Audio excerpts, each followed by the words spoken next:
बारे में सबसे पहली चीज ये नोट करिए कि मानव का हृदय जो है वो 300 ग्राम का होता है। कितने का होता है? 300 ग्राम। मानव के हृदय का जो भार होता है वो कितना होता है? 300 ग्राम। ये पहला पॉइंट हमें याद रखना है कि मानव के हृदय का जो भार होता है वो कितना होता है? 300 ग्राम होता है, पहली चीज।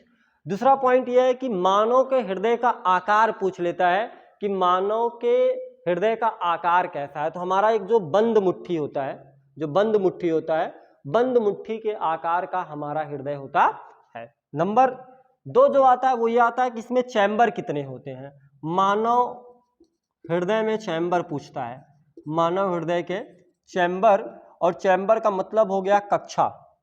तो इसमें कुल 4 कक्षाएं होती हैं। कितने होते हैं? 4 चैम्बर। ध्यान दीजिएगा, एक ये होगा, एक ये होगा, एक ये होगा और एक ये होगा। कुल 4 चैम्बर होंगे और चारों के नाम हम आपको बता देते हैं क्या होते हैं। सबसे पहली चीज तो ये, इसमें दायां अलिंद होता है, ठीक है,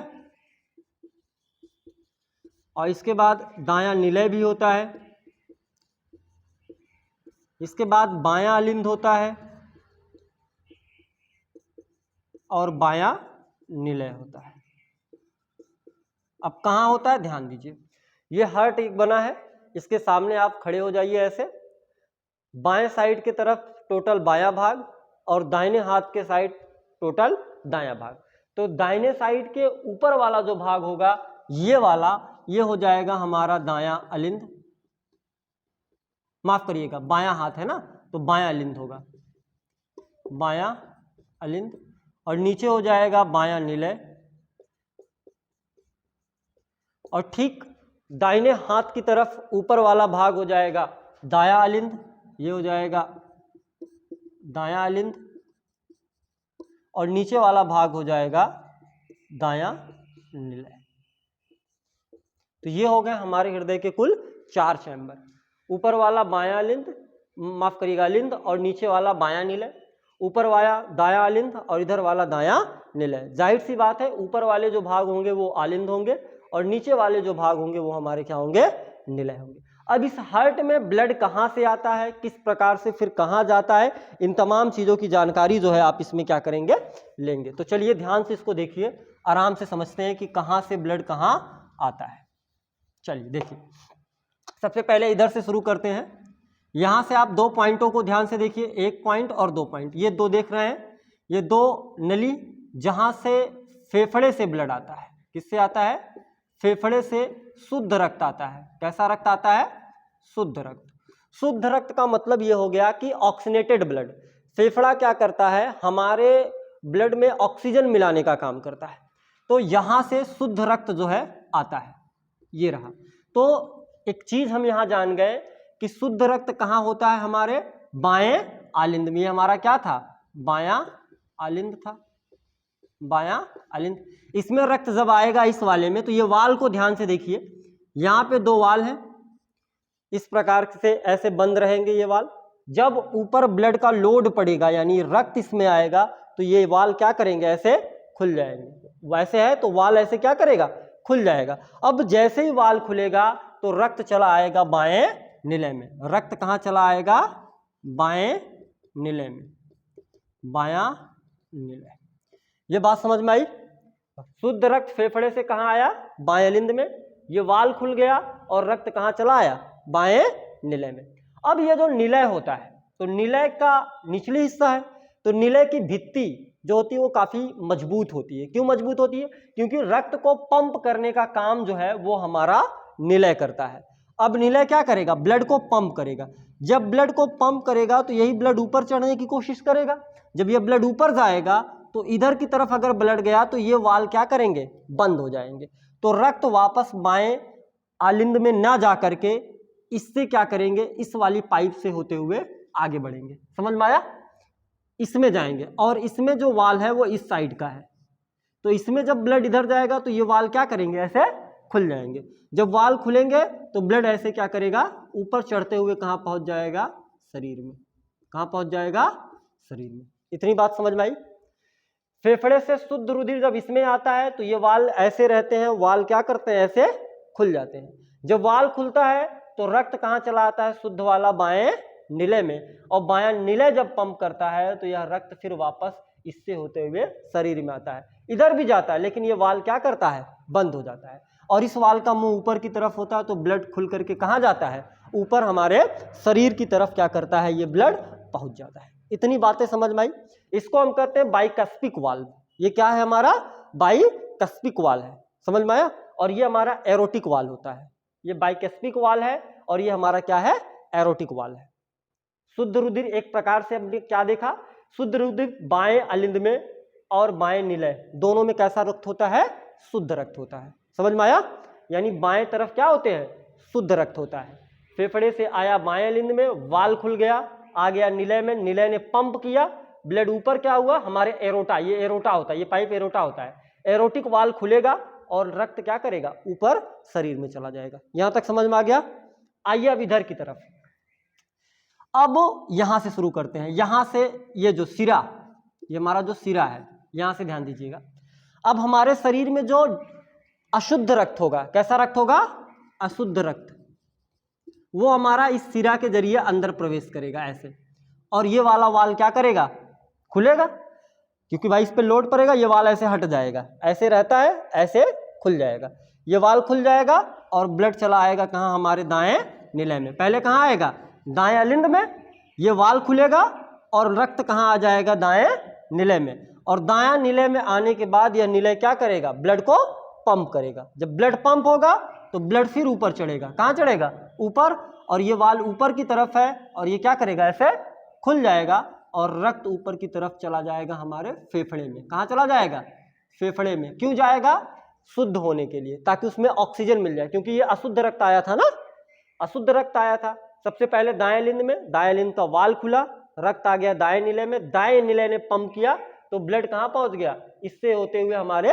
फेफड़े में, और फेफड़ा उसमें क्या करेगा, ऑक्सीजन मिला देगा। फिर वो वापस क्या करेगा, उस साइड से यहाँ, फिर यहाँ से यहाँ, यह प्रक्रिया निरंतर क्या करती है, चलती रहती है। समझ में आया कि नहीं आया, अच्छे समझ गए। तो इस चीज को आप लोग अच्छे से जो है पहले बना लीजिए, फिर इसके आगे हम जो है चलते हैं।